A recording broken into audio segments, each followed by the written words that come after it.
Hello दोस्तों, आज हम आपको आगरा किले के इतिहास के बारे में बताने जा रहे हैं जो कि बहुत ही फेमस है। इस किले को आगरा किले के अलावा लाल किला, किला रोज और किला ए अकबरी के नाम से भी जाना जाता है। यह किला आगरा शहर का एक ऐतिहासिक किला है। इस किले की भव्य सुंदरता को देखते हुए इसे यूनेस्को विश्व धरोहर स्थलों में शामिल किया जाता है। आगरा का किला यमुना नदी के दाहिने किनारे पर स्थित है। आगरा किला आगरा के ताजमहल से उत्तर पश्चिम में केवल 2.5 किलोमीटर की दूरी पर स्थित है। अकबर ने अपनी केंद्रीय स्थिति को महसूस करते हुए इसे अपनी राजधानी बना ली और 1558 में आगरा आए, जब यह आगरा का किला ईंटों का बना हुआ था और इसे बादलगढ़ के नाम से जाना जाता था। यह किला पहले खंडहर हालात में था, फिर अकबर ने इस किले का निर्माण लाल बलुआ पत्थरों से करवाया, इसलिए आगरा के किले को रेड फोर्ट आगरा के नाम से भी जाना जाता है। इस किले का निर्माण पूरे 8 साल में 14,44,000 कारीगरों ने किया था। यह निर्माण 1573 में पूरा हुआ था। इस आगरा किले में कई महल, गढ़, मंदिर, मस्जिद आदि का समावेश है, जिनकी जानकारी हम आपको आगे बताएंगे। इससे पहले हम आगरा किले का इतिहास जान लेते हैं। सबसे पहले सिकरवार के राजाओं द्वारा ईंटों का भव्य किला बनाया गया। इसके बाद 1080 ईस्वी में गजनवी की सेना ने भारत को जीतने के उद्देश्य से इस किले पर अपना आधिपत्य स्थापित किया। वहीं कुछ इतिहासकारों का कहना है कि यह किला राजपूत वंश के शासकों के पास था। इसके बाद दिल्ली सल्तनत पर शासन करने वाले पहले सिकंदर लोदी ने 1487 में राजधानी बना ली और हिंदुस्तान पर शासन करने लगे। सबसे पहले सुल्तान सिकंदर ने ही इस किले की मरम्मत सन 1504 में करवाई थी। ऐसा कहा जाता है सुल्तान सिकंदर लोदी की मौत 1517 में इसी किले में हुई।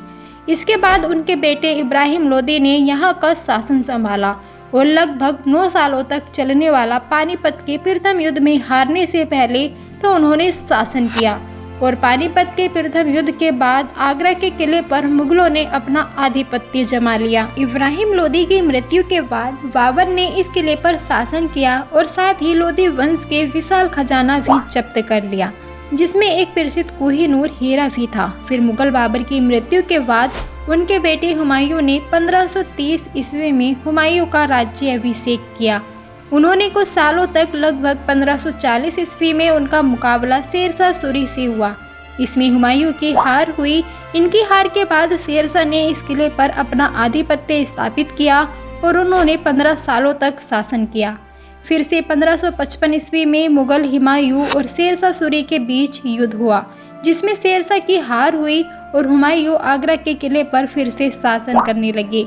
हुमायूं की मृत्यु के बाद उनके बेटे अकबर को इस किले का उत्तराधिकारी बना दिया, जिसके बाद अकबर मुगलों की स्थिति को मजबूत करने के लिए राजनीतिक दौर पर निकल पड़े और 1558 में आगरा पहुंचे और शहर के ऐतिहासिक महत्व को समझते हुए अकबर ने आगरा को अपनी राजधानी बना ली और आगरा के इस किले को लाल बलुआ पत्थर से पुनः निर्माण करवाया। इसके बाद मुगल सम्राट अकबर के पोते शाहजहां को इस किले का उत्तराधिकारी बनाया और शाहजहां ने अपने शासनकाल में इस किले को सफेद संगमरमर के पत्थरों से बनवाया।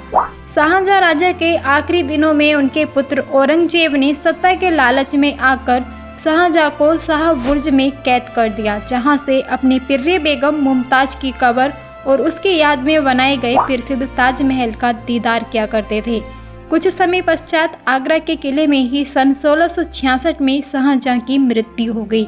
अब हम जान लेते हैं कि आगरा का किला किसने और कब बनवाया था।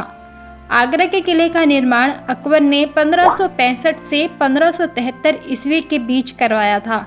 हालांकि किले के मुख्य प्रवेश द्वार पर यह लिखा है कि किले का निर्माण 1000 ईस्वी से भी पहले हुआ था और अकबर ने सिर्फ किले का नवीनीकरण करवाया था।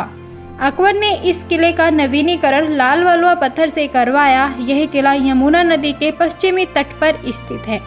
कुछ समय पश्चात बादशाह अकबर के पोते शाहजहां ने इस किले के अंदर सुंदर सफ़ेद संगमरमर से कई मस्जिद महल का निर्माण करवाया, जो कि दिखने में बहुत ही सुंदर है और उसके अंदर निकासी भी बहुत सुंदर है। अब हम जान लेते हैं आगरा किले की वास्तुकला। वास्तुकला की दृष्टि से देखा जाए तो आगरे का किला बहुत ही सुंदर है। उसकी बनावट इतनी भव्य है कि उसे देखने के लिए बहुत से पर्यटक काफ़ी दूर से आते हैं। यह किला लगभग 3 किलोमीटर के दायरे में फैला हुआ है और यमुना नदी के पश्चिमी तट पर स्थित है। यह आगरा का किला लगभग 70 फीट की लंबी दीवारों से चारों ओर से घिरा हुआ है। यह किला लाल बलुआ पत्थरों से बना हुआ है और इसके अंदर कई महल हैं जो सफ़ेद संगमरमर से बना हुआ है और उसके ऊपर निकासी बहुत ही महीन और अद्भुत है। किले के चारों तरफ 4 मुख्य द्वार बने हुए हैं जिन्हें अलग अलग नामों से जाना जाता है। Khizri gate, Gwalior gate, Akbari gate और दिल्ली गेट यह किले के फेमस द्वार हैं। खिजड़ी नमक द्वार जो कि सीधे यमुना नदी के तट की ओर खुलता है। ग्वालियर गेट, अकबरी गेट और दिल्ली गेट किले का ही एक हिस्सा है। दिल्ली गेट सबसे खूबसूरत गेट और प्रमुख गेट माना जाता है। इस गेट को हाथी पोल के नाम से भी जाना जाता है क्योंकि गेट के ऊपर सुंदर हाथियों की और रक्षकों की निकासी बनी हुई है। इतिहासकार अबुल फजल का कहना है कि पुराने समय में इस किले में 5000 से भी अधिक इमारतें बनी हुई थी। अधिकांश इमारतें ब्रिटिश औपनिवेशिक शासनकाल के दौरान अंग्रेजों के द्वारा नष्ट कर दी गईं, लेकिन इसके अलावा जिले में कभी भी 2 दर्जन से अधिक इमारतें बनी हुई हैं जो कि बहुत ही सुंदर और देखने लायक हैं। किले के अंदर कई महल, मंदिर और मस्जिद बने हुए हैं जिनमें से एक मुसम्मन बुर्ज जो कि खास महल के बाहर स्थित है। यह एक सुंदर टावर के रूप में बना हुआ है और इसकी एक खिड़की से ताजमहल साफ दिखाई देता है। ऐसा कहा जाता है कि शाहजहां अपने अंतिम दिनों में मुसम्मन बुर्ज में ही अधिक समय बिताया करते थे और अपनी पिर्रे मुमताज की कब्र और उनकी याद में बनाए गए इस शानदार ताजमहल को निहारा करते थे। आइए दोस्तों अब जान लेते हैं आगरा किले के अंदर के प्रसिद्ध इमारतें। जहांगीर महल। आगरा के किले के अंदर अमर द्वार से प्रवेश करते ही आपको यह महल दिखाई देगा। इस महल का नाम अकबर के बेटे जहांगीर के नाम पर रखा है। इस महल को एक महिला क्वार्टर के रूप में बनवाया था। शीश महल।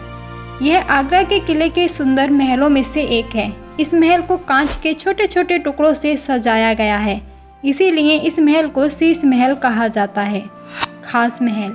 यह भी आगरा के किले के सुंदर महलों में से एक माना जाता है। यह महल सफ़ेद संगमरमर का बना हुआ है जिस पर सुंदर पेंटिंग बनी हुई है।